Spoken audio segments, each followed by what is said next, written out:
എല്ലാവർക്കും സലു കിച്ചനിലേക്ക് സ്വാഗതം. ഞാൻ സമീറ. അധിക മസാലയൊന്നും ചേർക്കാത്ത ചിക്കൻ തവ മസാല ഫ്രൈ ആണ് ഇന്ന് ഞാൻ തയ്യാറാക്കാൻ പോകുന്നത്. അപ്പോൾ അതെങ്ങനെയാണ് തയ്യാറാക്കുന്നതെന്ന് നമുക്ക് നോക്കാം. ഞാനിവിടെ ചിക്കൻ കഴുകി വൃത്തിയാക്കി എടുത്ത് വെച്ചിട്ടുണ്ട്. ഇത് വൃത്തിയാക്കിയ ശേഷം ഇത് 1.5 കിലോ ചിക്കൻ വരും കേട്ടോ.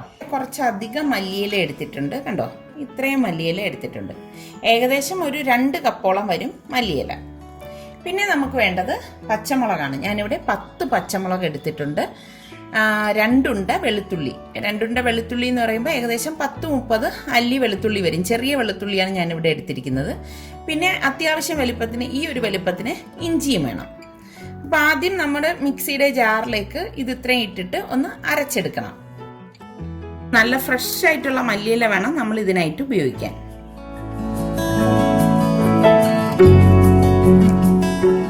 ഇതിലേക്ക് ഇനി 2 ടേബിൾ സ്പൂൺ വെള്ളം ഒഴിച്ച് ഇതൊന്ന് അടിച്ചെടുക്കാം. ഒരുപാട് വെള്ളം ചേർത്ത് കളയരുതേ. കുറച്ച് കട്ടിയിലാണ് നമ്മളിത് അരച്ചെടുക്കുന്നത്. ഇതോടൊപ്പം തന്നെ പാകത്തിനുള്ള ഉപ്പും കൂടി ഇതിലേക്ക് ചേർത്ത് കൊടുക്കാം. ഇവിടെ ഞാൻ അരച്ചെടുത്തിട്ടുണ്ട് കണ്ടോ. ഇതുപോലെ വേണം നമ്മളിത് അരച്ചെടുക്കാനുള്ളത്. ചിക്കനിലേക്ക് ഈ അരിച്ച മസാലക്കൂട്ട് ഇട്ട് കൊടുക്കാം. ഇതിലേക്ക് ഞാൻ 1 ടേബിൾ സ്പൂൺ ഗരം മസാല പൊടിയും 1/4 ടീസ്പൂൺ മഞ്ഞൾപ്പൊടിയും കൂടി ഇട്ട് കൊടുക്കും. പിന്നെ ഇതിലേക്ക് ഞാൻ 4 ടേബിൾ സ്പൂൺ കോൺഫ്ലോറും കൂടി ഇട്ടിട്ട് ഇതെല്ലാം കൂട്ടിയിട്ട് നന്നായിട്ടൊന്ന് മിക്സ് ചെയ്ത് കൊടുക്കും. ഇതിലേക്ക് ഇനി ഞാനിവിടെ ഒരു നാരങ്ങ കട്ട് ചെയ്ത് എടുത്തിട്ടുണ്ട്. ഈ നാരങ്ങയുടെ നീരും കൂടി പിഴിഞ്ഞൊഴിച്ച ശേഷമാണ് നമ്മളിത് മിക്സ് ചെയ്യുന്നത് കേട്ടോ. ഞാനിത് പറയാൻ വിട്ടുപോയതാണ്. ഇത്രയും ചിക്കൻ ഉള്ളത് കൊണ്ടാണ് ഞാനിവിടെ ഒരു നാരങ്ങയുടെ നീരെടുക്കുന്നത്. ഇത്രയും ഇല്ലെങ്കിൽ നമുക്ക് ഇതിൻ്റെ പകുതി നാരങ്ങയുടെ നീര് എടുത്താൽ മതിയാവും. എല്ലാം കൂട്ടിയിട്ട് കൈകൊണ്ട് നല്ലതുപോലെ ഒന്ന് യോജിപ്പിച്ചെടുക്കാം. ഒട്ടും വെള്ളം ചേർത്തേക്കരുത് കേട്ടോ. അപ്പം ഈ ഒരു കൺസിസ്റ്റൻസി കറക്റ്റാണ്. ഇത് വളരെ പെട്ടെന്ന് തന്നെ നമുക്ക് ഉണ്ടാക്കിയെടുക്കാൻ പറ്റുന്ന നല്ല ഒരു തവ ഫ്രൈ ആണ്. അപ്പം ഞാൻ ഈ പേസ്റ്റ് എല്ലായിടത്തും തേച്ച് പിടിപ്പിച്ചിട്ടുണ്ട്. ഇനി ഇത് പാത്രം മൂടിയിട്ട് കുറഞ്ഞത് 1 മണിക്കൂറെങ്കിലും നമ്മൾ റെസ്റ്റ് ചെയ്യാൻ വയ്ക്കണം. അതിനുശേഷം മാത്രമേ ഇത് നമ്മൾ തവയിൽ ഫ്രൈ ചെയ്തെടുക്കത്തുള്ളൂ. അപ്പോൾ നമുക്ക് തവയിൽ ചിക്കൻ തയ്യാറാക്കാം. അപ്പം അതിന് വേണ്ടിയിട്ട് ഞാനിവിടെ മേയറിൻ്റെ ഒരു കാസ്റ്റ് അയൺ തവയാണ് എടുത്തിരിക്കുന്നത്. ഞാൻ ഇതിനു മുൻപ് മേയറിൻ്റെ സോസ് പാൻ കാണിച്ചില്ലേ, ആ സമയത്ത് ഞാൻ പറഞ്ഞില്ലേ ഞാൻ 2-3 പ്രൊഡക്റ്റ് ഒരുമിച്ച് വാങ്ങിച്ചിട്ടുണ്ടായിരുന്നെന്ന്. അതിലൊന്നാണ് ഈ മേയറിൻ്റെ കാസ്റ്റ് അയൺ തവ. ഞാനിവിടെ ഈ തവ ഗ്യാസ് ഓൺ ചെയ്ത് ചൂടാക്കുകയാണ്. പാൻ ഇവിടെ ചൂടായിട്ടുണ്ട്. അപ്പം ഞാൻ ഇതിലേക്ക് ഇത് ഫ്രൈ ചെയ്തെടുക്കാൻ ആവശ്യത്തിനുള്ള ഓയിൽ ഒഴിച്ചു കൊടുക്കണം. ഒരുപാട് ഓയിലൊന്നും ഒഴിക്കേണ്ട ആവശ്യമില്ല കേട്ടോ. ഒന്ന് ചുറ്റിച്ചു കൊടുക്കാം. ഇതിൽ കെമിക്കൽ കോട്ടിംഗ് ഒന്നുമില്ല, അപ്പോൾ അതുകൊണ്ട് തന്നെ നല്ല സേഫാണിത്. ഇതിവിടെ ചൂടായിട്ടുണ്ട്. അപ്പോൾ നമുക്ക് ഈ മാരിനേറ്റ് ചെയ്ത് വെച്ചിരിക്കുന്ന ചിക്കൻ പീസസ് ഇതിലേക്ക് വെച്ചിട്ട് ഒന്ന് ഫ്രൈ ചെയ്തെടുക്കാം.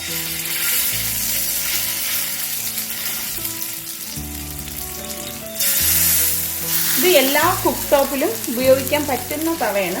നമുക്ക് ഇൻഡക്ഷൻ കുക്കറിൽ വരെ ഇത് ഉപയോഗിക്കാം. ഞാനിത് 2 ബാച്ചായിട്ടാണ് ഇതുപോലെ ഫ്രൈ ചെയ്തെടുക്കാൻ പോകുന്നത്. ഇതുപോലെ കാസ്റ്റ് അയണിലൊക്കെ ഉണ്ടാക്കിയെടുക്കുമ്പോൾ ഒരു പ്രത്യേക ടേസ്റ്റാണ് കേട്ടോ. പിന്നെ ഇതിൻ്റെ ഒരു പ്രത്യേകത എന്താണെന്ന് വെച്ചാൽ ഇത് 100% അയൺ കൊണ്ടാണ് ഉണ്ടാക്കിയിരിക്കുന്നത്. അതുപോലെ തന്നെ ലൈഫ് ടൈം വാറണ്ടി ഉള്ളതാണ്. അതൊക്കെ നോക്കിയിട്ടാണ് ഞാൻ ഇതൊന്ന് സെലക്ട് ചെയ്ത് വാങ്ങിയത്. നമ്മളിതുപോലെ ചിക്കൻ പീസസ് വെച്ചിട്ട് ഒന്ന് ഇളക്കി വിടണം കേട്ടോ. കാരണം ഇത് കാസ്റ്റ് ചെയ്യേണ്ട തവയല്ലേ. ഫ്ലെയിം ഇതുപോലെ കുറച്ച് വെച്ചിട്ട് വേണം നമ്മൾ ഇത് തയ്യാറാക്കിയെടുക്കാൻ.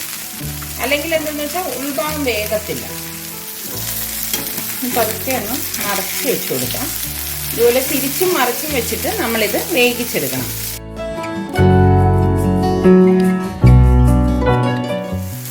ഇത് നല്ല ഗേജുള്ള മെറ്റൽ ആയതുകൊണ്ട് തന്നെ എല്ലായിടത്തും നമുക്ക് ചൂട് ഒരുപോലെ കിട്ടും.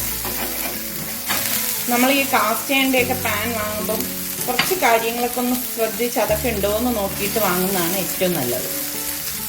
അപ്പം ഇത് ഞാൻ പറഞ്ഞതുപോലെ എല്ലായിടത്തും ചൂട് കിട്ടുന്നത് കൊണ്ട് തന്നെ ഇത്രയും എണ്ണ മതിയാവും. ഒരുപാട് ഓയിലൊന്നും നമ്മൾ ഇതിലേക്ക് ഒഴിക്കേണ്ട ആവശ്യമില്ല. ഇതിൻ്റെ ആ ഒരു ചൂടിൽ ഇത് നല്ലതുപോലെ നമുക്ക് റെഡിയായി കിട്ടും.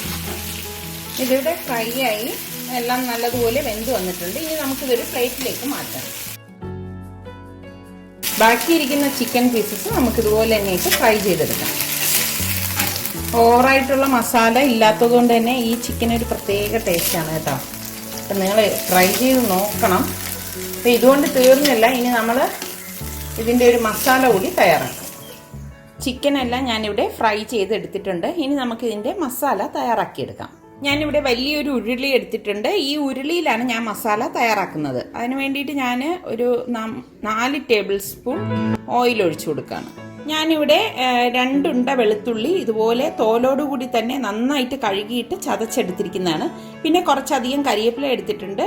3-4 വറ്റൽമുളകും എടുത്തിട്ടുണ്ട്. അപ്പം ഇതെല്ലാം കൂട്ടിയിട്ട് ഇതിലിട്ട് ഫ്രൈ ചെയ്തിട്ട് നമുക്ക് ഇതിൽ നിന്ന് മാറ്റാം. ഇത് ഗാർണിഷ് ചെയ്യാൻ വേണ്ടിയിട്ടാണ് ഞാൻ എടുക്കുന്നത്.